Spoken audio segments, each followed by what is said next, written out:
तपाईलाई यदि हामीले पढाएको राम्रो लाग्यो र यसले तपाईलाई हेल्प भएको छ भने सक्नुहुन्छ भने अलिक पैसा पठाएर इकोनोमिक हेल्प गरिदिनु हुन आग्रह गर्दछौँ। तपाईले कन्ट्रिब्युट गरेको पैसाले आईओई सिलेबस कम्युनिटीलाई एक्सपान्ड गर्न क्वालिटी भिडियो अपलोड गर्न सहयोग मिल्नेछ। पैसा पठाउनको लागि ई-सेवा एप ओपन गर्नुहोला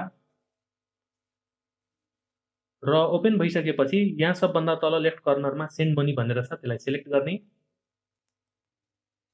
र रिसिभर आइडीमा चाहिँ आईओई सिलेबस र याद गर्नुहोला आईओई सिलेबसको स्पेलिङ चाहिँ आईओई SYLLABUSS@gmail.com छ र अमाउन्ट जति पनि हाल्न सक्नुहुन्छ तपाईले सके अनुसार। पर्पस चाहिँ ल्यान्ड र बरो। रिमार्क्समा चाहिँ तपाई आफ्नो छोटकरीमा नाम राख्नुहोला। फर एक्जाम्पल म यहाँ एउटा नाम मनिष राख्छु र म यदि काठमाडौँ इन्जिनियरिङ कलेजमा पढिरहेछु भने म केइसी भनेर सर्ट फर्ममा लेखिदिन्छु अनि त्यसपछि प्रोसिड गरिदिनुपर्छ अनि त्यसपछि कन्फर्म गरिदिनुपर्छ। यसरी सेन्ड गरिदिनु होला। अब रेक्टेंगुलर एन्ड सिलिन्ड्रिकल। अब पहिला के गर्छौं हामी सिलिन्ड्रिकल टु रेक्टेंगुलर लान्छौं। रेक्टेंगुलरमा लानु छ त्यसैले एक्स वाई जेड अनि रेक्टेंगुलर र सिलिन्ड्रिकल दुवैमा जेड जेड हुन्छ। योमा रो फाइ जेड योमा x y z z equal to z. त्यसैगरी रेक्टेंगुलर टु सिलिन्ड्रिकल उल्टो लाँदाखेरि पनि जेड इक्वल टु जेड। यति सजिलो भयो हामीलाई। अनि अब हामी रेक्टेंगुलर एन्ड सिलिन्ड्रिकल गर्दाखेरि यो टेबल हेर्छौं फर्स्ट कलमलाई युज गर्छौं। योमा रो कस रो जोड दिन्छौं अनि कस फाइ रो जोड दिन्छौं अनि साइन फाइ। अनि अघि भने जस्तै फाइ भनेको अब रेक्टेंगुलर टु सिलिन्ड्रिकल लाँदाखेरि फाइ भनेको अघिकै tan inverse y by x अनि रो भनेको root under x square plus y square. अब एउटा पार्ट बाँकी छ लास्ट पार्ट फर्मुलाको सिलिन्ड्रिकल एन्ड स्फेरिकल कोअर्डिनेट। अब सिलिन्ड्रिकल टु स्फेरिकल स्फेरिकलमा लानु छ त्यसैले r थीटा फाइ अनि स्फेरिकल टु सिलिन्ड्रिकलको कोअर्डिनेट सिलिन्ड्रिकलमा लानु छ त्यसैले रो फाइ जेड।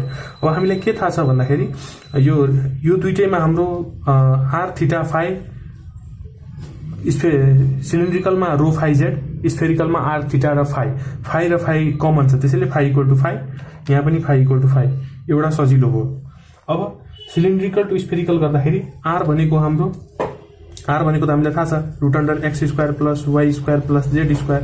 तर x square plus y square भनेको रो स्क्वायर हुन्छ rho square plus z square.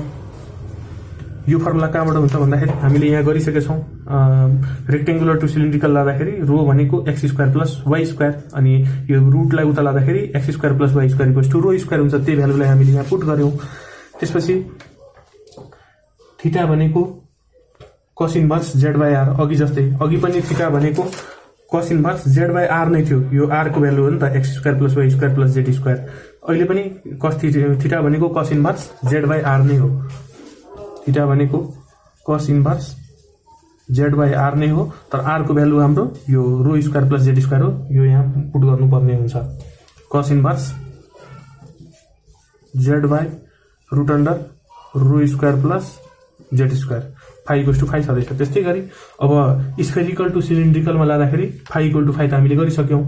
अब रो भनेको हामीलाई x square plus y square छ हामीलाई थाहा छ। अनि अब योमा हामीले टेबल युज गर्न सक्नुपर्छ अघिको जस्तै योमा टेबल युज गर्न सक्यो भने सजिलो हुन्छ। जस्तै यहाँ स्फेरिकल टु सिलिन्ड्रिकल टेबल हामी योमा युज गर्यो भने सजिलो हुन्छ हामीलाई रट्नलाई। योमा के गर्ने फर्स्ट कलमलाई r जोडेर r sin theta r cos theta गरिदिने रोमा r sin थीटा योमा r cos theta r sin theta r cos theta हामीले यसरी सिरियली नै युज गर्यौं। यसरी हाम्रो फर्मुला सकिन्छ। अब हामी एउटा न्यूमेरिकल गर्छौं transform to cylindrical coordinates f vector equal to 10a cap x minus 8a cap y plus 6a cap z at point p 10, -8, 6 अब यो हाम्रो रेक्टेंगुलर सिस्टम या कार्टेसियन सिस्टममा हामीलाई दिएको छ रेक्टेंगुलर और कार्टेसियन सिस्टम। अब हामीलाई योलाई केमा लानु छ भन्दाखेरि सिलिन्ड्रिकल कोअर्डिनेट्समा लानु छ। अनि एट पोइन्ट्स पी भनेको यो पोइन्टको भ्यालु हाल्नु पर्ने हुन्छ तर पछि हाल्नु पर्ने हुन्छ। तर यो पोइन्ट्स पनि हाम्रो रेक्टेंगुलरमा छ यसलाई पनि सिलिन्ड्रिकलमा लानु पर्ने हुन्छ यसलाई पनि सिलिन्ड्रिकलमा लानु पर्ने हुन्छ अनि यो पोइन्ट योमा हाल्नु पर्ने हुन्छ। त्यसैले अब सिलिन्ड्रिकलमा लानु छ त्यसैले इन सिलिन्ड्रिकल सिस्टम मैले अघि नै सुरुमै देखाएको थिएँ ए भेक्टरलाई पनि रिप्रेजेन्ट त्यसरी नै गर्ने, एफ भेक्टरलाई पनि त्यसरी नै गर्ने। एफ भेक्टर भनेको f rho a cap rho, f phi a cap phi, f z a cap z. अब हामीले एफ रो एफ फाइ र एफ जेड पत्ता लगाउनु पर्ने हुन्छ। यति पत्ता लगाइसकेपछि फेरि यही इक्वेसनमा एफ रो एफ फाइ र एफ जेडको भ्यालु पुट गरिदियो भने हाम्रो एन्सर आधा एन्सर हाम्रो आउँछ। अब एफ रो कसरी पत्ता लगाउने भन्दाखेरि F rho equal to F vector dot a rho, F vector dot a cap rho. हामीलाई एफ रो चाहियो भने यो गिभेन एफ भेक्टरलाई यो ए रोले मल्टिप्लाई गरिदिने।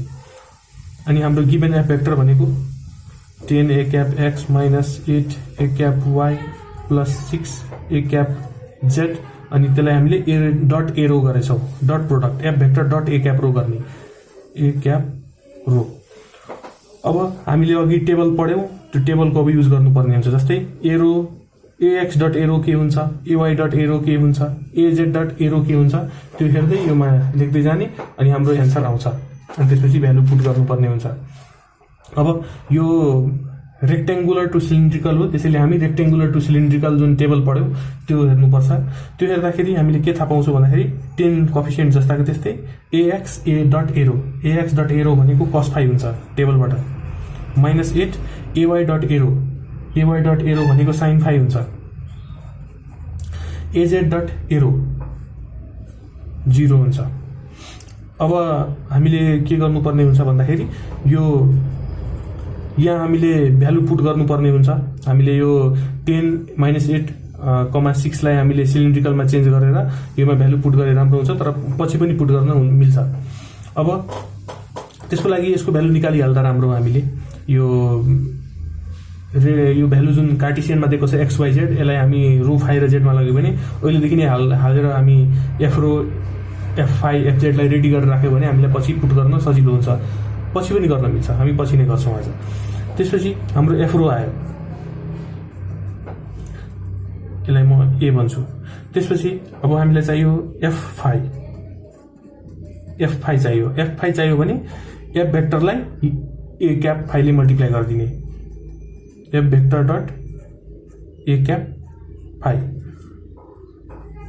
त्यसपछि हाम्रो एफ भेक्टर भनेको 10ax minus 8ay plus 6 a cap Z हो।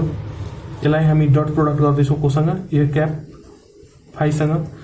अनि यसको एन्सर हामी लेख्छौँ एएक्स डट ए फाइ। अघिकै जस्तै फेरि रेक्टेङ्गुलर सिलिन्ड्रिकलको टेबलमा जाने अनि एएक्स डट ए फाइ गर्दा माइनस साइन फाइ आउँछ अनि हामी यहाँ माइनस 10 साइन फाइ लेख्छौँ, यो 10 जस्ताको त्यस्तै। त्यसपछि minus 8 a cap y, minus 8 जस्ताको त्यस्तै a cap y dot a phi, a cap y dot a phi भनेको कस फाइ हुन्छ टेबलबाट। अनि त्यसपछि यो एजेड ए फाइ भनेको एजेड डट ए फाइ भनेको 0 भइहाल्छ। यसलाई पनि हामी राख्छौँ पछि पुट गर्नलाई। त्यसपछि अब हामीलाई चाहिन्छ एफजेड। एफजेड भनेको एफ भेक्टरलाई गिभेन एफ भेक्टरलाई ए क्याप जेडले डट प्रोडक्ट गराउने, F vector dot a cap Z. F vector हाम्रो छ 10 a cap x minus 8 a cap y plus 6 a cap Z. त्यसलाई हामी डट प्रोडक्ट गराउँछौँ ए क्याप रोसँग। अब एएक्स डट एरो अघिको जस्तै same अघिकै टेबलमा जाने, एएक्स डट एरो 0 हुन्छ, एवाई डट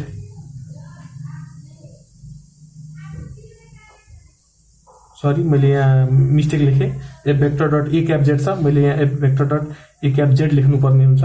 एफ भेक्टर यहाँ हाम्रो छ 10ax minus 8ay plus 6az, हामीले यहाँबाट लेख्यौँ। अनि त्यसपछि ए क्याप जेड लेख्यौँ। अनि अब एएक्स डट एजेड भनेको हाम्रो 0 हुन्छ, यहाँ लेखेँ मैले। एवाई डट एजेड पनि हाम्रो 0 हुन्छ। त्यसपछि एजेड डट एजेड 1 हुन्छ, त्यो त यहीँबाट यसको लागि टेबलै हेर्नु परेन। अनि प्लस 6 भन्न खोजेको हाम्रो एफजेड इक्वल्स टु 6 आयो। अब हामी के गर्छौँ भन्दाखेरि यो सबै आएको भ्यालुलाई हामी एफ भेक्टरमा पुट गर्छौँ। पुटिङ भ्यालु यसलाई हामी सी मान्न सकिन्छ, इक्वेसन सी। हामी from putting the value of a b and c in equation 1 गरेर यो सबै भ्यालु इक्वेसन 1 मा राख्छौँ। अनि त्यसपछि हामी रो फाइ यो जुन रो फाइ जेडको भ्यालुहरू छ फाइहरूको त्योहरूको भ्यालु हालिदिएर हाम्रो एन्सर आउँछ। अब हामी भ्यालुहरू पुट गर्छौँ, putting value of AB equation ABC in equation 1। अब इक्वेसन 1 भनेको F vector equal to F rho F rho अनि ए क्याप रो छ। एफ रोको भ्यालु हामीसँग यहाँ छ 10 cos 5 10 cos 5 माइनस 8 sin 5 अनि यो ए रो पनि आउँछ यहाँ ए क्याप रो, किनकि हामीले एफ रोको भ्यालु यहाँ राख्यौँ अनि ए रो आउँछ। अब यहाँ एफ फाइको भ्यालु हाल्नु पर्यो। एफ फाइ भनेको हाम्रो यहाँ आउँछ माइनस 10 sin 5 माइनस 8 cos 5 अनि ए क्याप फाइ पनि आउँछ ए क्याप फाइ।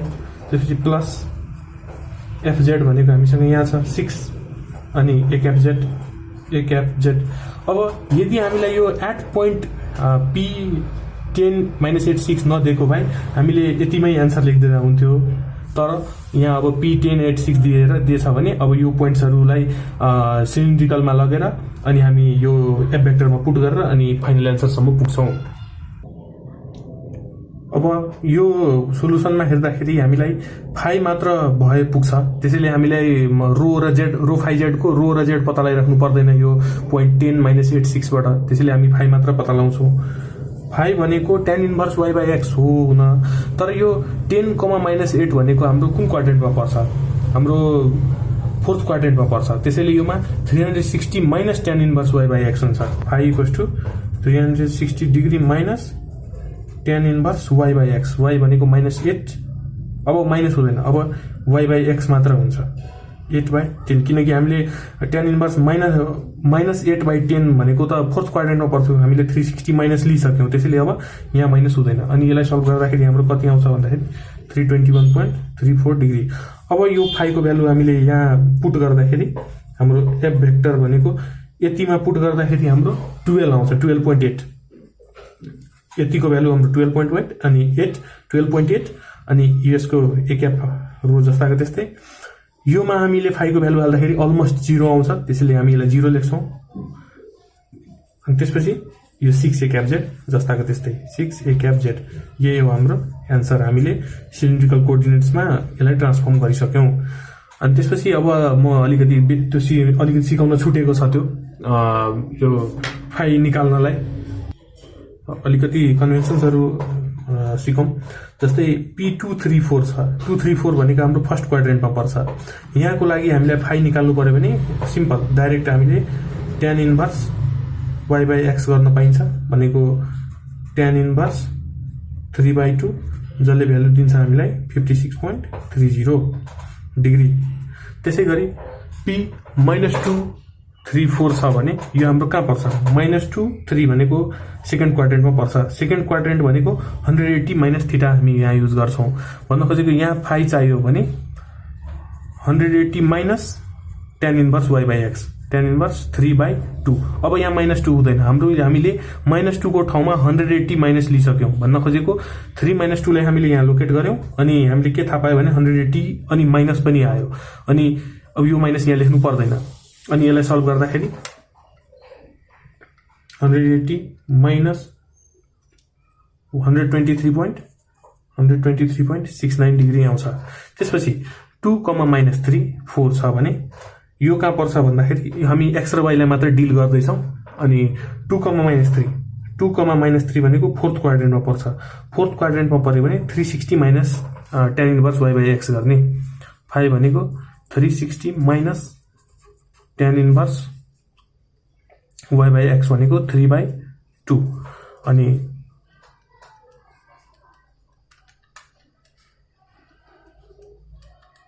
यो भनेको हाम्रो आउँछ 303.69 डिग्री। त्यस्तै गरी -2 -3 छ भने -2 -3 छ भने हाम्रो थर्ड क्वाड्रेन्टमा पर्छ, यहाँ पर्छ। अनि यसको लागि 180 plus tan inverse y by x use गर्ने। 180 plus tan inverse y by x भनेको 3/2, माइनस साइन अब नहुने किनकि माइनसलाई हामीले 180 प्लस 360 माइनसहरूले रिप्लेस गरिसकेका छौँ। अनि 180 प्लस गर्दाखेरि 236.30 डिग्री। यति कन्भेन्सनको काम लाग्छ। भन्न खोजेको हामी फर्स्ट क्वाड्रेन्टमा के गर्दैनौँ, सेकेन्ड क्वाड्रेन्टमा पर्यो भने 180 minus tan inverse y by x, third क्वाड्रेन्टमा पर्यो भने 180 plus tan inverse y by x, यहाँ पर्यो भने 360 minus tan inverse y by x। यो बाहेक हामीले कन्भेन्सन्सहरू युज गर्न पाउँदैनौँ। यतिकै हो हामीले कन्भेन्सन युज गर्ने। तपाईलाई यदि हामीले पढाएको राम्रो लाग्यो र यसले तपाईलाई हेल्प भएको छ भने सक्नुहुन्छ भने अलिक पैसा पठाएर इकोनोमिक हेल्प गरिदिनु हुन आग्रह गर्दछौँ। तपाईले कन्ट्रिब्युट गरेको पैसाले आइओई सिलेबस कम्युनिटीलाई एक्सपान्ड गर्न क्वालिटी भिडियो अपलोड गर्न सहयोग मिल्नेछ। पैसा पठाउनको लागि ई-सेवा एप ओपन गर्नुहोला र ओपन भइसकेपछि यहाँ सबभन्दा तल लेफ्ट कर्नरमा सेन्ड मनी भनेर छ, त्यसलाई सिलेक्ट गर्ने र रिसिभर आइडीमा चाहिँ आइओई सिलेबस र याद गर्नुहोला आइओई सिलेबसको स्पेलिङ चाहिँ आइओई SYLLABUSS@gmail.com छ र एमाउन्ट जति पनि हाल्न सक्नुहुन्छ तपाईले सकेअनुसार। पर्पस चाहिँ लेन्ड र बरो। रिमार्क्समा चाहिँ तपाई आफ्नो छोटकरीमा नाम राख्नुहोला। फर इक्जाम्पल म यहाँ एउटा नाम मनिष राख्छु र म यदि काठमाडौँ इन्जिनियरिङ कलेजमा पढिरहेछु भने म केइसी भनेर सर्ट फर्ममा लेखिदिन्छु अनि त्यसपछि प्रोसिड गरिदिनुपर्छ अनि त्यसपछि कन्फर्म गरिदिनुपर्छ। यसरी सेन्ड गरिदिनु होला।